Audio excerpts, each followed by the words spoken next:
तो परमेश्वर भाई और बहनों सबके काले कुकर्म उजागर करवाएंगे, छुप नहीं सकते। ये वही बसंत सैनी है जब गुरुजी सन 2003 में महाराष्ट्र के पूना में सत्संग करने गए थे, तो पीछे से इस बसंत सैनी ने अपनी टीम को साथ में लिया और छुडानी धाम में पहुंच गया, वहां के महंत के साथ में मारपीट करने के लिए, और मारपीट करके आ गया। और वो मारपीट का मुकदमा बहादुरगढ़ में, झज्जर के बहादुरगढ़ में सतगुरु रामपाल जी पर लगा, जिसका अभी साल 1.5 साल पहले निपटारा हुआ है। ये वही बसंत सैनी है, ये वही बसंत सैनी है जो जयपुर में 2016 के लास्ट में मुझ पवन दास को मारने के लिए अपनी पूरी टीम लेके आया था। ये वही बसंत सैनी है भाई और बहनों। तो भाई ये कुकर्म छुपेंगे कैसे? यहां तो भगवान ने काल के कुकर्मों को उजागर कर दिया, हम 2 कोटि के जीवों के कुकर्म कैसे छुपे रह सकते हैं? तो संगत में जो एक बहुत बड़ा भगत बन के बैठा हुआ है बसंत सैनी, परमात्मा ने इस घटना के माध्यम से पूरे हरियाणा में और पूरे भगत समाज के सामने इसको भी तो नंगा करना है। इसलिए परमात्मा ने इनकी बुद्धि ऑफ कर दी। ये राग द्वेष ईर्ष्या में इतने लाल पीले हो रहे थे, इनकी बुद्धि पे काल सवार। इनको समझ में नहीं आया कि हम कहां पिटाई कर रहे हैं। पेट्रोल पंप पे पिटाई कर रहे हैं, चारों तरफ कैमरे लगे हुए हैं,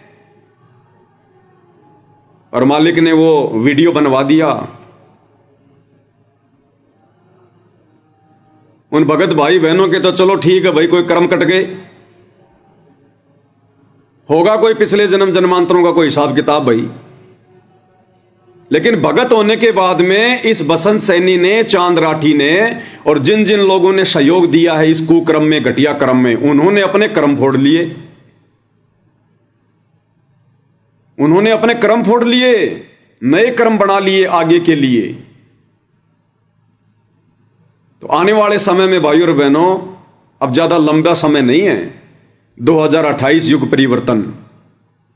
हमें तो बड़ी दया आ रही है इन लोगों पर, आश्रम वालों पर, गुरुजी के परिवार पर, कि इनके साथ में क्या बीतेगी। अरे मंसूर जैसी आत्मा भक्ति करते करते, गुरुजी के वचन में रहते रहते, दुनिया ने जिसके शरीर का अंग अंग काट दिया, और ये लोग जो कुकर्म कर रहे हैं वर्तमान में, सतगुरु की शरण में आकर उनके आदेशों की धज्जियां उड़ा रहे हैं, उल्टे आदेश पारित कर रहे हैं कि गुरुजी का आदेश है पवन दास को मारने का, गुरुजी का आदेश है तेरे को मारने का। यानी सतगुरु की निंदा कर रहा है, सतगुरु को झूठा साबित कर रहा है, सतगुरु के विधान को फैल कर रहा है, और अपने ही गुरु भाइयों को मार रहा है। गुरुदेव भगवान कहते हैं, एक ब्राह्मण की हत्या 1000 व्यक्तियों की हत्या के बराबर पाप है। ब्राह्मण यानी भगत, इसने तो 2 भक्तों को मारा है। 2000 व्यक्तियों की पिटाई करने जितना पाप इसने अपने सिर पे रख लिया। इस जन्म में मोक्ष नहीं है भाई और बहनों, इस जन्म में मोक्ष नहीं है। उन दोनों भगत भाई बहनों की यह परीक्षा थी कि उनके अंदर वो आधीनी, वो दाशातन आया कि नहीं आया। उनके अंदर से अभी तक वो राग द्वेष ईर्ष्या वाला रोग समाप्त हुआ कि नहीं हुआ। परमेश्वर ने उनकी भी परीक्षा ले ली। उन्होंने मार खाई है, हाथ भी नहीं उठाया। उन दोनों के भी हाथ थे, लेकिन उनको परमात्मा के विधान का ज्ञान है। उन्होंने चाहे उनके 50 मारी हैं, लेकिन उनमें से अगर कोई एक भगत भी, चाहे मुकेश जी या मनोज जी, अगर एक उंगली भी उनको मार देते, हाथ तो बहुत दूर की बात है, उनको मारने के लिए अगर उंगली भी उठा देते तो वो उसी समय फेल हो जाते। उसी समय भगत प्रहलाद के साथ में उसके पिता हिरण्यकश्यप ने 84 प्रकार की शर्मनाक हरकतें की, मारने की साजिशें रची। कभी पहाड़ से नीचे फेंकवा दिया, परमात्मा ने भगत के लिए नीचे फूल बिछा दिए। कभी जंगल में सर्पों के बीच में डलवा दिया। और जब सैनिक लेने जाते हैं दोपहर को, जेठ का महीना, शरप अपने फन उठाकर भगत उस प्रहलाद के ऊपर छाया करके खड़े हैं। गरम तेल के कड़ाहे में डाल दिया, परमात्मा ने तासीर को ठंडा कर दिया। गरम लोहे से, लोहे के गरम खंबे से उसको लिपटाना चाहा, उससे पहले परमात्मा ने उस खंबे पर एक चींटी चला दी, चींटी। क्योंकि वो भी बेचारा बच्चा था, डर रहा था कि ये इतना गर्म लोहा जो लाल हो रहा है, मैं तो मर जाऊंगा। उसी समय परमात्मा ने उस खंबे पर एक चींटी चला दी, चींटी। भगत प्रहलाद को दृढ़ विश्वास हो गया कि जब ये चींटी नहीं जल रही तो मैं कैसे जलूंगा, और उसने खंबे से बात भर ली। और उसी समय कबीर भगवान सतगुरु रामपाल जी नरसिंह रूप धारण करके प्रकट हो गए परमात्मा। और वर्तमान में उन दोनों भाइयों की रक्षा के लिए परमात्मा सूक्ष्म रूप में प्रकट हुए और अपने हाथ आगे कर लिए परमात्मा ने। और ये दुष्ट आत्माएं जो कहते हैं हम सतगुरु रामपाल जी के भगत हैं, 20 साल से हम भक्ति कर रहे हैं, इन्होंने अपने गुरु जी के हाथों पर लात घूसे बरसाए, अपने गुरु जी के पेट में, पीठ में, सिर पर, मुंह पर, ना जाने कहां कहां लगी होगी। क्या करे भाई और बहनों, परमात्मा की स्थिति तो बाबा आदम जैसी है, बाबा आदम जैसी। चाहता तो परमात्मा फाड़ के रख देता, उसी समय फाड़ के। जब हिरण्यकश्यप जैसों को फाड़ के रख दिया तो इन बसंत सैनी जैसों की औकात क्या है। लेकिन भाई और बहनों, इस वक्त वो परमात्मा पूर्ण संत की भूमिका में है। इस समय वो कबीर देव तत्वदर्शी संत की भूमिका में है। इस समय परमात्मा अपने उस संत वाले विधान को नहीं तोड़ेगा कि संत ना छोड़े संतता, चाहे कोटिक मिलो असंत। इस समय परमेश्वर अपना वो विधान नहीं तोड़ेंगे, अन्यथा फाड़ के रख दे परमात्मा। तो बाबा आदम जैसी हालत है गुरुदेव की वर्तमान में। ऊपर उस पितृलोक में जब हजरत मोहम्मद जी गए जबरील के साथ में, तो वहां देखा कि एक आदमी इधर देख रहा है तो रो रहा है, इधर देख रहा तो हंस रहा है। तो हजरत मोहम्मद ने पूछा जबरील से कि ये कौन व्यक्ति है, इधर देखता तो हंस रहा, इधर देखता तो रो रहा है। तो जबरील ने कहा कि ये इंसानों का बाप बाबा आदम है। इधर नरक में इसकी बद संतानें हैं। बद संतानें कौन सी? जिन्होंने कभी इसकी बातें नहीं मानी, जिन्होंने भक्ति नहीं करी, वो नरक में अपना वो कष्ट में जीवन भोग रही हैं। इनको देखता है तो ये दुखी होता है, रोता है। और इधर स्वर्ग में इसकी नेक संतान हैं, जिन्होंने भक्ति करी, इसकी आज्ञा में रही, वो वहां पर मौज ले रही हैं, आनंद मना रही हैं। उनको देखता है तो इसके दिल को शांति मिलती है। तो वर्तमान में सतगुरु रामपाल जी की संगत में 2 पार्ट हो गए, 2 भाग हो गए। एक उनके बद भगत और एक उनके नेक भगत। जब गुरुदेव अपने बद भक्तों के सतलोक आश्रम मैनेजमेंट हरियाणा वाले के कुकर्मों को देखते हैं तो रोते हैं, दुखी होते हैं। और जब सात संगतियों में अपनी महिमा होता हुआ देखते हैं, उन आत्माओं को मर्यादा में रहकर भक्ति करते हुए देखते हैं, तो परमेश्वर प्रसन्न होते हैं। तो भाई और बहनों, हमने गुरुदेव को प्रसन्न ही रखना है। हमारे साथ चाहे कोई कितनी दुष्टता क्यों ना करो, कितना अभद्र व्यवहार क्यों ना करो, हमने नित्य नियम की प्रत्येक वाणियों पर अमल करना है, खरा उतरना है। जो तो को काटा बोवे ताको बो तू फूल, और तोए फूल के फूल हैं वाको हैं त्रिशूल। त्रिशूल यानी 3 गुना ज्यादा उसको कष्ट भोगना पड़ेगा आने वाले समय में जो भक्तों के साथ में बदसलूकी करते हैं। आवत गाड़ी एक है उल्टा हो अनेक, कहे कबीर ना उलटियो रहे एक की एक। और एक सत्संग में गुरुदेव भगवान ने हमें कितनी अच्छी शिक्षा दी है। हमने तो गुरुदेव की वाणियों पर अमल करते हुए आगे बढ़ना है भाई और बहनों। वाणियों पर अमल करते हुए क्योंकि हमने सतलोक प्राप्त करना है इसी जन्म में, आगे की उम्मीद नहीं है। हमने खरा उतरना है गुरुदेव भगवान की उम्मीदों पर। क्या कह रहे हैं गुरुदेव भगवान इन वाणियों में? आप नित्यनियम में भी पढ़ते हो, अपने नित्यनियम के अंदर आपको बहुत कुछ विज्ञान है। विज्ञान माने तत्व ज्ञान है, विशेष ज्ञान है। और इस ज्ञान को आप केवल एक रूटीन में पढ़ लेते हो कि हमने ये एक पढ़ना है, प्रतिदिन नित्यनियम करना ही करना है, लेकिन एक व्यवस्था बनाकर नहीं इसको प्रतिदिन करना चाहिए। जितनी देर भी इसको सुनो, किसी भी पार्ट को, इसके नित्यनियम का जितना भी बुद्धि मन निश्चल हो तेरा आपका, तो ये विचार करे कि इसमें क्या बोला है मालिक ने अपनी वाणी में, क्या आदेश है तेरे लिए। क्योंकि आप पौन घंटा नित्यनियम करते हो, इसमें ज्यादा से ज्यादा आपका मन 20% इस नित्यनियम के अंदर आप 20% ही सुन पाते हो। उस 20% को भी यदि आप विचार करो डेली कि इसमें क्या आदेश है मालिक का, और फिर अपने जीवन को सारा दिन, उस दिन को ऐसे ही सुचारू रखो। क्योंकि आपको घर से निकलने से पहले ये पढ़ा इसलिए जाता है कि आपके साथ रास्ते में कोई निकम्मा भी टकरा होगा, कोई गाली देने वाला भी मिलेगा, कोई बुंडा भी बोलेगा, कितना कोई आंट भी लाएगा। तो उनके साथ आपने कैसे व्यवहार करना है। आवत गाली एक है, उल्टा हो अनेक, और कह कबीर ना उलटी हुआ रहे एक की एक। क्या कह रहे हैं गुरुदेव? ये आपको पढ़ाया इसलिए जाता है रोजाना सुबह सुबह कि जब तुम घर से बाहर निकलोगे ना, तुम्हारे साथ में कोई निकम्मा व्यक्ति भी टकराएगा, जबरदस्ती कोई तुम्हें गाली भी देगा, जबरदस्ती मारपीट भी करेगा, तो उन लोगों के साथ में आपने कैसा व्यवहार करना है, इसलिए नित्य नियम पढ़ाया जाता है। तो ये परीक्षा थी मुकेश भगत जी की, मनोज भगत जी की, और ये दोनों आत्माएं परमेश्वर के वचन पर खरी उतरी, खरी,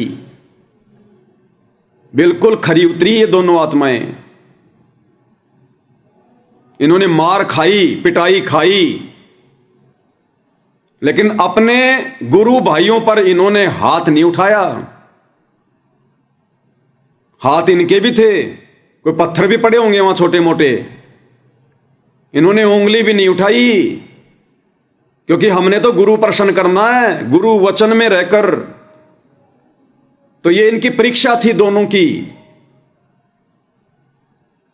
क्योंकि गुरुदेव भगवान कहते हैं यदि आपसे कोई हल्का व्यक्ति भी है, यदि आपसे कोई कमजोर व्यक्ति भी है, और वो भी अगर आपको मार पिटाई कर दे और आप उससे बलवान हो, शक्तिशाली हो, तो भी आपने उसके ऊपर हाथ नहीं उठाना, गाली गलोच नहीं करना, उसको नादान समझ के उसको माफ कर देना है। ये दोनों आत्माएं मार पिटाई खा के निकल गई वहां से। ये इनकी परीक्षा थी। अगर एक ने भी हाथ उठा दिया होता, भाई और बहनों, परमात्मा साथ नहीं देता, फिर परमात्मा बीच बचाव नहीं करता। फिर परमात्मा कह देते कि बेटा तेरा हाथ ही तेरा हथियार है, फिर तुझे मेरी क्या आवश्यकता है। अपना बचाव तो हम करें, लेकिन मारने की दृष्टि से यदि हमने हाथ उठा लिया, उसी समय हम गुरुदेव भगवान की मर्यादाओं से दूर, क्योंकि यह भक्ति मार्ग है, सतलोक जाना है। अगर हाथ उठा दिया, इसका मतलब हमें गुरु जी की भक्ति पर विश्वास नहीं, हमें अपने गुरु पर विश्वास नहीं। तो यहां तो हाथ उठा दोगे, और कल को यह शरीर छोड़कर जब हम त्रिकुटी पर जाएंगे, 14 करोड़ यम के दूत आएंगे, हाथ उठाओगे? कौन सी विधि काम करेगी वहां? सुमरण की विधि या अपने गुरुदेव को पुकारने वाली विधि कि हे बंदी छोड़ सतगुरु रामपाल जी भगवान, हे बंदी छोड़ सतगुरु रामपाल जी भगवान, अपने दास की रक्षा करो। या तो ये विधि, ये तो दूसरे नंबर की विधि है। प्रथम नंबर की विधि है सतनाम का सुमरण। तो ये रिहर्सल चल रही है यहां पर आत्माओं की, जिन जिन को परमेश्वर ने इसी जन्म में सतलोक लेकर जाना है, किसी न किसी बहाने, किसी न किसी कारणवश परमेश्वर उन आत्माओं की परीक्षा लेंगे, उनको आग में डालेंगे। ये सत्सेवक भाई बहन आग में डल रहे हैं, क्योंकि परमेश्वर की वाणी है कि जलाऊं भी, तपाऊं भी और चिमटे से खाल उतारूं, फिर भी जो ले नाम हमारा, यानी फिर भी जो मेरी भक्ति करेगा, कहते हैं उसको पार उतारूं। इन दोनों परमात्मा की आत्माओं ने मार खाई है, पिटाई खाई है, इनकी चिमटे से खाल उतारी गई है। परमेश्वर ने इनको जलाया है, इनको तपाया है, क्योंकि यदि कोई विशेष ऑर्नियामेंट, आभूषण सोने का यदि बनाया जाता है, तो भाई और बहनों सोने को जलाया जाता है, सोने को तपाया जाता है, उसके बाद उसको सांचे में डाला जाता है, फिर जो मर्जी आभूषण उससे बना लो। इन दोनों भाइयों की परीक्षा थी ये। तो एक परीक्षा तो हो गई इनकी, इन्होंने उंगली भी नहीं उठाई, हाथ भी नहीं उठाया, भले जान से मार देते। फिर दूसरी और परीक्षा थी इनकी कि मार पिटाई करके वहां से जाने के बाद उस बसंत सैनी के प्रति इन दोनों के मन में क्या विचार उत्पन्न होंगे। इन दोनों आत्माओं ने बसंत सैनी या आश्रम के किसी भी व्यक्ति के प्रति, या चांदराठी के प्रति, या जितने भी भाई इसको मारने आए थे उनके प्रति, इन दोनों आत्माओं ने तू शब्द का इस्तेमाल भी नहीं किया, तू शब्द का भी। और दास को इन्होंने कहा कि भगत जी वो हमारा भाई है, बसंत सैनी हमारा कोई दुश्मन थोड़ी है, परमात्मा की आत्मा है, हमारा भाई है। उसकी बुद्धि पर काल सवार है, काल उससे ये कुकर्म करवा रहा है, उसके कर्म बिगड़वा रहा है। हमें तो पता है हम कैसे उसके प्रति मन में मन मुटाव रख सकते हैं। अब भी अगर बसंत सैनी आ जाए तो ये दोनों भाई कह रहे थे कि हम तो उसको गले लगा के सत्साई बोलेंगे, गले लगा के। और कह रहे थे हमारे मन में, हमारी आत्मा में अगर उस बसंत सैनी के प्रति या जिन जिन लोगों ने हमारी पिटाई की उनके प्रति अगर इतना सा भी द्वेष हो, कोई राग हो, कोई ईर्ष्या हो, तो परमात्मा हम दोनों को जमीन में गाड़ दे, जमीन में। और ना कभी जिंदगी में हम उसके प्रति कभी द्वेष करेंगे, ना कभी हम ये बदले की भावना रखेंगे। ये तो दुष्टों के काम होते हैं, ये तो भक्तिहीन प्राणियों के काम होते हैं। इस सतगुरु के शरण में आने के बाद यदि हम ऐसा रखेंगे शत्रु वाला भाव, हमारी तो भक्ति का सत्यानाश हो जाएगा। और रोज गुरु जी पढ़ाते हैं नित्य नियम में, रोज सुबह सुबह याद दिलाते हैं, एक शत्रु एक मित्र है, भूल पड़ी रे प्राण, और यम की नगरी जाएगा शब्द हमारा मान। तो इन्होंने कहा कि भगत जी हम तो काल की नगरी में चले जाएंगे अगर हमने बसंत सैनी के प्रति अगर जरा सा भी मन में अगर शत्रुता वाला भाव भी पैदा किया तो, जरा भी। तो ये उनकी दूसरी परीक्षा थी भाई और बहनों। और जो अपने सतगुरु पर सब कुछ छोड़ देता है, फिर वो कमान सतगुरु अपने हाथ में लेता है, सतगुरु। और समय आने पर फिर देखना भाई और बहनों, हम तो इन सतलोक आश्रम वालों से निवेदन करेंगे, प्रार्थना करेंगे, भाई जितना जल्दी हो सके अपनी गलतियों की माफी अपने गुरुदेव भगवान से नाक रगड़ रगड़ के मांग लो। अन्यथा जो कुकर्म काल ने तुम लोगों से 2014 बरवाला कांड से पहले और बरवाला कांड के बाद जो करवा दिए और वर्तमान में तुम्हारी बुद्धि पर बैठकर जो करवा रहा है, ये परमेश्वर तुम्हें असंख्य जन्मों तक नहीं संभालेगा, असंख्य जन्मों तक। और काल तुम्हारी घिस निकालेगा, घिस। ये भक्ति मार्ग है, कोई बच्चों का खेल नहीं है कोई। तुम क्या कर रहे हो इस भक्ति मार्ग पर आकर? अरे जगत वाले भी विचार करते हैं, सोचते हैं, वो भी ऐसी घटिया हरकत नहीं करते रोडों पर खड़े होकर। अरे सच को सच कहना कोई गुनाह थोड़ी है। तुम्हें सच कहना नहीं आता है तो इसमें हमारी गलती है क्या? भाई हम तो वही करेंगे जो हमारे बाप ने हमें सिखाया, समझाया, अंतिम श्वास तक। अरे हम सिमली वाली गलती नहीं करेंगे, हम तो मंसूर की तरह कुर्बान होंगे। हम सिमली वाली गलती नहीं करेंगे, लोकलाज में आके फूल मार दिया अपने भाई पे, हम नहीं करेंगे भाई वो गलती। हमें तो अपने शरीर का अंग अंग कटवाना मंजूर, लेकिन गुरुदेव ने जो मर्यादा दे दी वो नहीं तोड़ेंगे। जो विधान गुरुदेव ने बता दिया उससे पीछे नहीं हटेंगे। तो भाइयों और बहनों, ये परीक्षा थी, और उधर परमात्मा ने उस बसंत सैनी की भी परीक्षा ले ली। हो सकता है ये उसकी लास्ट परीक्षा हो,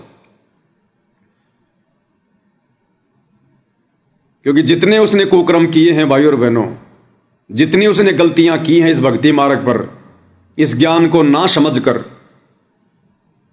अगर इसको ज्ञान आधार होता, ज्ञान की छींट भी होती, तो अपना भगत भाई बहन तो बहुत दूर की बात है। सामान्य इंसान जो भक्ति से दूर हैं उनको पीटना भी बहुत दूर की बात है। हम तो चींटी को भी नहीं मार सकते, चींटी को भी, उसका भी दंड भोगना पड़ेगा, सजा भोगनी पड़ेगी इस गुरुदेव के विधान अनुसार। फिर क्यों नित्य नियम पढ़ाया जाता है, क्यों नित्य नियम पढ़ते हैं हम, क्यों फिर हम ये ज्ञान ले रहे हैं, सत्संग सुन रहे हैं। गुरुदेव ने 30 साल से अपना गला फड़वा दिया, दुनिया से दुश्मनी मोल ले ली, 2-2 बार की जेल हो गई, सिर्फ आप और हमें यह समझाने के लिए, हमारे दिलो दिमाग में यह सत्य ज्ञान डालने के लिए कि भगत बनो, भगत। लेकिन भगत तो छोड़ो, हम तो बकवादों की तरफ आगे बढ़ रहे हैं, बकवादों की तरफ। अब काल को विशेष चिंता बन गई भाई और बहनों, विशेष चिंता। साथ संगत वाले भाई बहनों की गुरु जी के प्रति श्रद्धा देखकर, लगन देखकर, समर्पण भाव देखकर, और जिस प्रकार से अपने गुरु को ही परमात्मा मानकर, ज्ञान को आधार बनाकर, घर को आश्रम बनाकर जो भक्ति कर रहे हैं, गुरुदेव को भोग लग रहा है, गुरुदेव की आरती उतारी जा रही है, इस काल को भयंकर तरीके से मिर्ची लगी हुई है, भयंकर तरीके से। और अब ये काल इस बसंत सैनी जैसे लोगों में, चांद राठी जैसे लोगों में, इनके अंदर सूक्ष्म रूप में प्रवेश करके, जैसे बुक्की में भूत बोला करता था, उस प्रकार से ये काल इन लोगों में डायरेक्ट सूक्ष्म रूप में प्रवेश करके, और ये चाह रहा है कि इस पवन दास का टंटाई समाप्त करवा दूं, इस पवन दास का मर्डर करवा दूं, ना रहेगा बांस, ना बजेगी बांसुरी। अरे भैया, अब एक पवन दास को मारने से तुम्हारा कार्य सिद्ध नहीं होने वाला। अब तो परमात्मा ने घर घर में पवन दास बैठा दिए, घर घर में पवन दास। कितनों को मारोगे, किन किन को मारोगे? तो अब काल को बुरी तरह से चिंता सता रही है कि मैं क्या करूं। भाई, जिसके साथ सतगुरु है उसका कोई बाल भी बांका कैसे कर देगा? और मान लो भाई और बहनों, अगर इस पवन दास का बाल भी बांका हो गया, इन काल प्रेरित आत्माओं के हाथों यदि मेरी मौत भी हो जाती है, मेरा मर्डर भी हो जाता है, तो मेरा तो कोई नुकसान नहीं है। मेरे तो दोनों हाथों में लड्डू हैं, दोनों हाथों में। मुझे तो फक्र होगा, मेरे परिवार को फक्र होगा आने वाले समय में, मेरी जो पीढ़ियां होंगी उनको फक्र होगा आने वाले समय में कि हमारा दादा, हमारा परदादा वो कुत्ते वाली मौत मर के नहीं गया, बुज़दिलों की मौत मर के नहीं गया, कायरों वाली मौत मर के नहीं गया, हाथों में चूड़ियां पहन के नहीं बैठा रहा, अपने सतगुरु के वचन पर मंसूर की तरह अंग अंग कटवा के मरा है। मेरे दोनों हाथों में लड्डू हैं। जीवित हूं तो सेवा कर रहा हूं, भक्ति कर रहा हूं, सतगुरु की महिमा करा रहा हूं, और स्वयं भी सतगुरु की महिमा कर रहा हूं, और अपना भक्ति वाला बैलेंस जमा कर रहा हूं। और मर जाऊंगा तो सतगुरु की सेवा करते करते मरूंगा ना। तुरंत सतगुरु मनुष्य जन्म देगा, तुरंत, अगर भक्ति अधूरी होगी तो। अन्यथा विमान में बैठा के सतलोक पार कर देगा। तो मेरे तो दोनों हाथों में लड्डू हैं, सत्सेवक भाई बहनों के तो दोनों हाथों में लड्डू हैं।